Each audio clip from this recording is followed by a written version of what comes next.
Hello students, today I'm going to teach you how to do a waterfall landscape.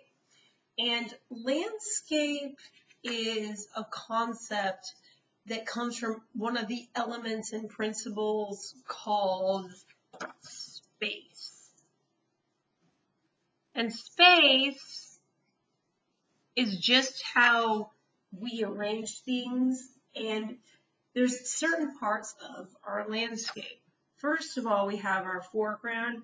Our foreground is the lowest. It has the most detail, and things are the largest here. So right here, this little area where you start to see some of the more of the waves of the water, that is in the foreground. Now the middle ground is a little higher on the page and things are a little bit smaller. So you can see how the waterfall narrows a little bit. So right here in the center is the middle ground of our art. Things are a little bit smaller here. The water narrows and gets smaller. And then in the background is the highest on the page. Things are the smallest and it has the least detail. So you can even tell here, it really narrows up to a teeny tiny little area up here. Also, you'll probably notice in the middle ground, the trees tend to be a little bit bigger than in the background. So that's what we're going to do today. Now, first thing I want you to do is get a piece of paper. This is my sketch paper, but this is equivalent to half of a piece of copy paper. So this little drawing today is a little bit on the smaller side, but it is oriented vertically, okay? So go ahead and write your name on it if you want to, whatever you choose. And the very first line we're going to add to our art is this line in the background. So we're just going to kind of bring a slight diagonal down that goes back on the other side. And this lowest point here is where our waterfall is going to start from. Now we're going to make the hill with the next part of our cliff with our bridge. So about halfway down, you're going to start to draw a line. Now mine kind of goes a little bit more diagonal here. If you want to do that, you can. So I'm bringing my cliff down, and it's going to go down into a U shape and back to the other side.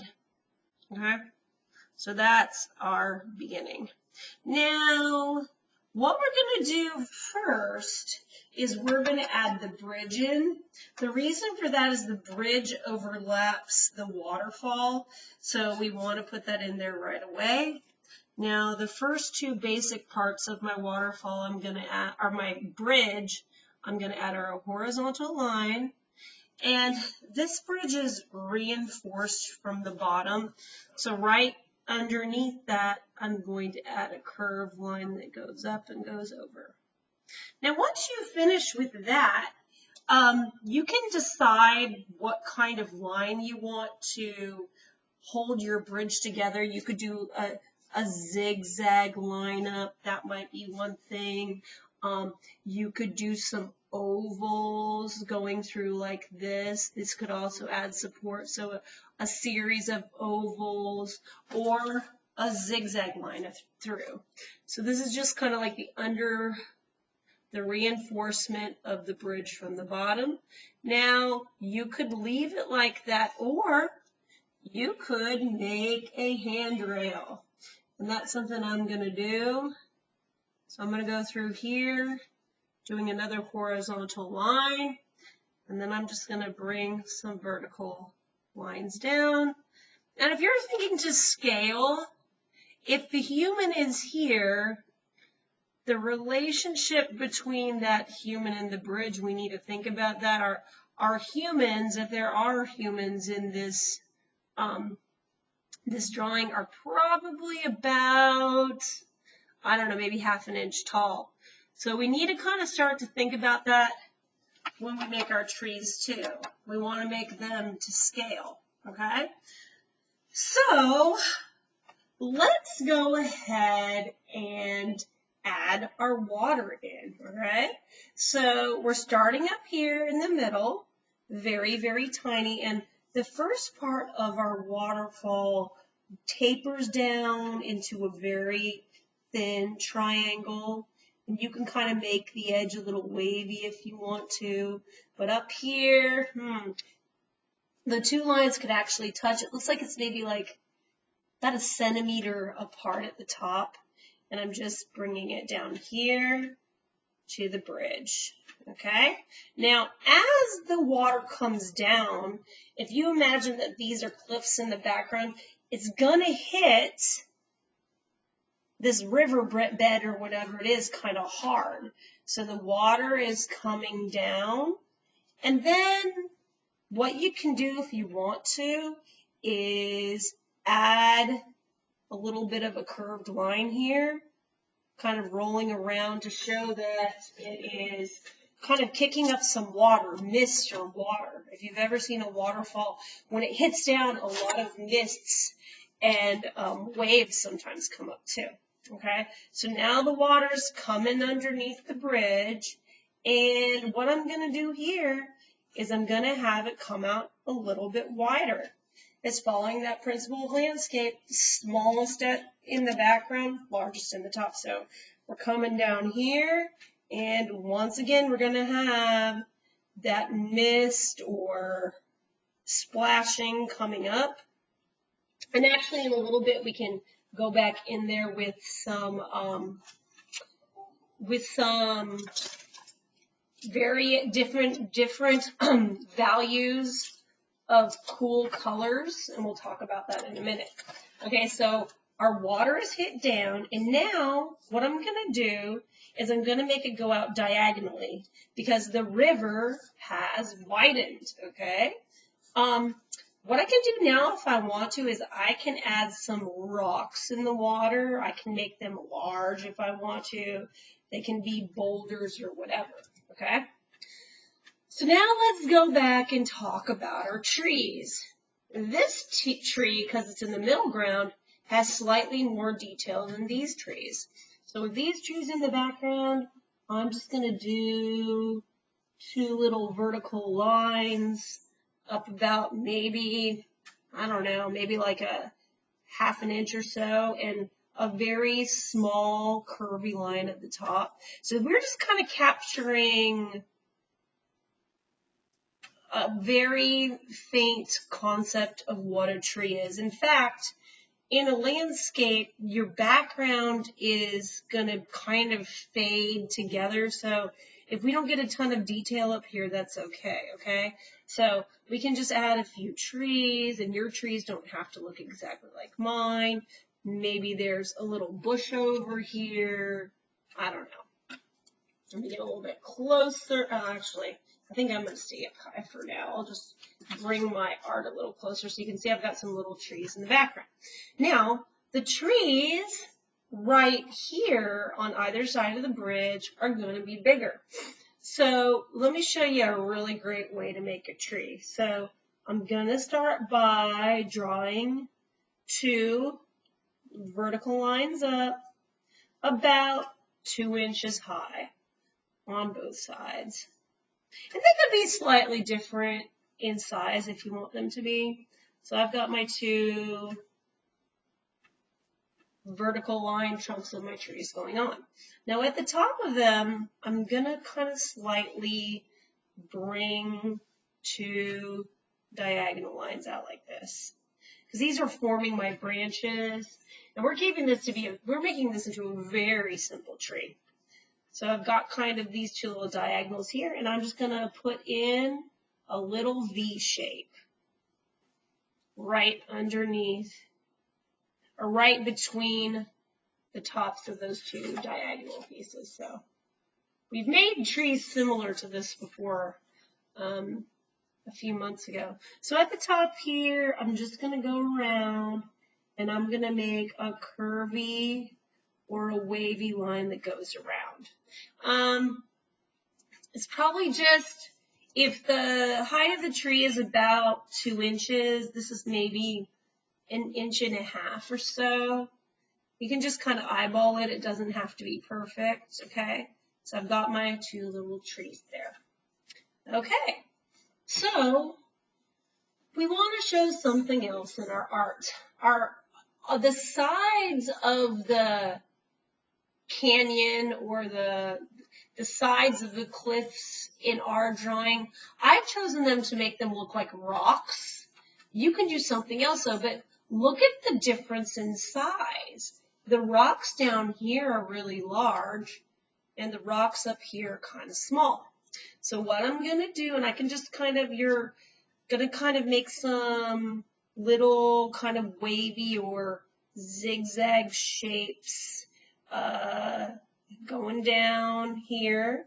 I think on mine, it looks like, you know, about 6 shapes. So let me see if I can do that again. I'm going to bring just kind of like a wavy line here and a wavy line down. So I'm kind of adding 2 wavy lines down, and then I'm kind of bringing some slightly zigzag or horizontal lines across, okay? So those are some cliffs, some rocks on the cliff. Up here on this part of the cliff, because remember, as you get further into the background, things get more atmospheric. I'm just going to come in with my pencil, and I'm going to very, very lightly make the cliff face with a very light value, just kind of like the side of my pencil on either side. And I'm just kind of very, very lightly darkening it a little bit. You don't even have to do that if you don't want to, but now I'm going to do that same concept, but I'm just going to do it a little bit smaller. So I'm kind of just starting by adding kind of like some wavy lines down or slightly zigzag lines down behind my trees, trying to make them smaller than what we had here. And once I've done that, I'm just going to go back in and add some other little lines in, and they don't have to be exact. These are kind of like the cliff walls, and I'm just making some more horizontal marks now in between the vertical lines. It's just kind of making some smaller rock areas. Now, you know, if that's too hard for you, you can just shade in the background, okay? And do this very lightly. I'm noticing something on my example that I didn't do here. If you go very lightly, it's going to look a little bit more atmospheric and like it's toward the background. Okay, so we'll go back into the rocks down here. I want to move into the waterfall, okay? So here I am in the center of the waterfall, and I'm going to kind of color, I'm going to pick a color, blue, any color I want. And here at the beginning, I'm going to color it in very, very smoothly because we're not seeing a whole lot of detail just yet. Now, as my water comes down, I'm going to slowly start to add more and more colors to it, okay? So I've got it coming down here, and I've added a little bit of this. What color is this? Ultramarine. Doesn't have to be that. It can be a different color blue. When I get here to this place, I can kind of, if I have a light blue, I might not. You can also just do all this with pencil if you want to. I'm going to make it look like, you know, there's some mist coming up. So now I'm moving on to this place, this area here, kind of this middle part of the waterfall. And see, now the lines are starting to get bigger and wider, and I'm adding more color to it. I'm thinking about, wow, you know, the water is coming toward me. It's getting louder as it approaches, you know, so I'm getting in there with lots of lines, right? Oh, and now it's splashed down at the bottom, so I want to get in there and maybe with a light blue or a gray, I want to add that mist coming up. And now here is where the river really, or the waterfall, oh, I'm getting so excited I'm dropping pencils. Now here is where the waterfall is getting quite wild. It's going around. It's very loud now. You may even see fish jumping out of the water, you know? So this is getting very, very wild here. This is the place where I probably want to add the most of my values of blue. And notice how it's going straight. It kind of goes toward the center. It's going to go straight as it tapers out. It's going to kind of follow the edge. So you're kind of going like this.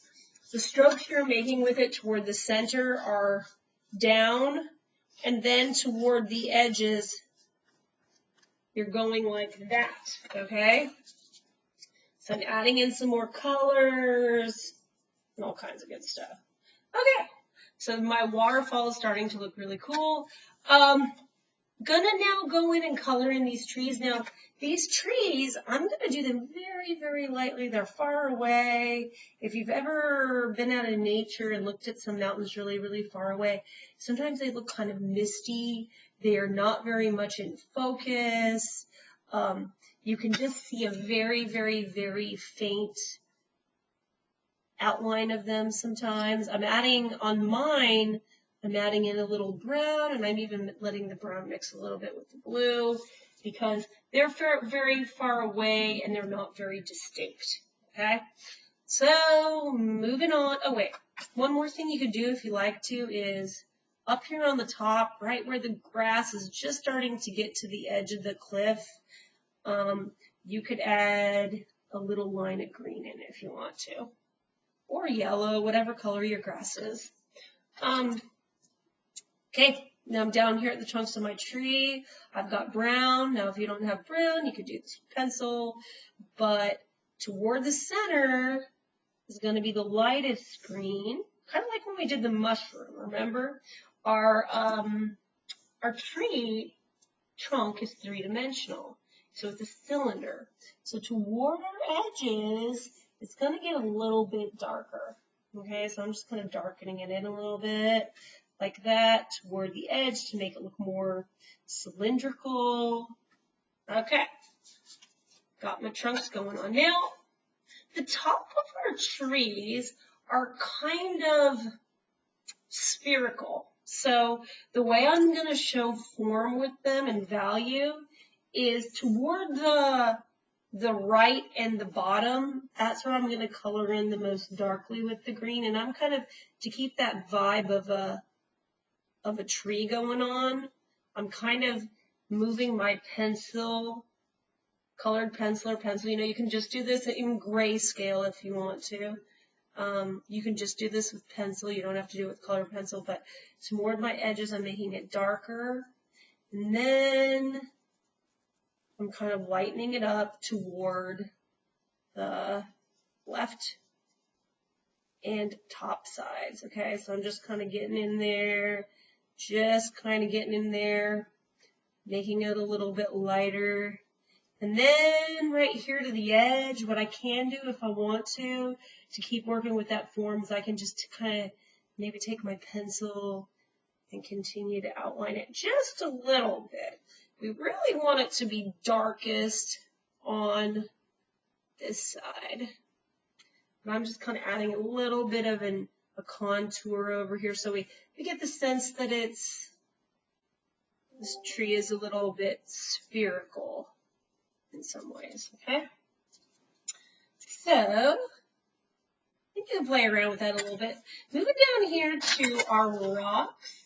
To make the rocks look three-dimensional, what you can do is you can take your pencil and you can kind of color in the right and the bottom side the most, kind of like follow the concept of what we had going on with the tree, right?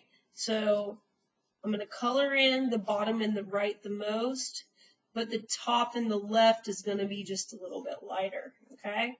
So here I go again with this one, and I'm going around the edge, and there I go. Actually, the waterfall right here on this side might cast a shadow too. I'm just kind of going through doing like that. Now, honestly, with this, you could maybe use more straight lines rather than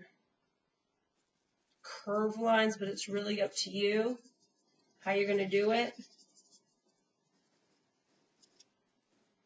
And I'm just kind of going around the edge like that, making it happen.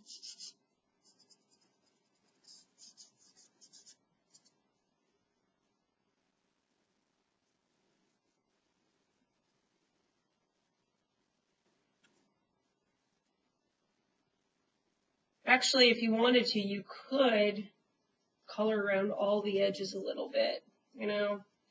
If you wanted to just go all the way around each edge, you could. And make it lighter toward the center, kind of like when we did with the turtle shell, if you remember that. You could use that concept with your cliff face. Okay, so there you go. A fun and I hope fairly easy little landscape. So I hope you enjoyed this landscape, and I just thought of something actually. I think I want to add a little green right here, because this is kind of like a path that leads down to the bridge. So the people coming down to take a look at the picturesque view, they might come along this little grassy path down to the water. So anyways, I hope you guys enjoyed this lesson. Have a wonderful day and happy creating.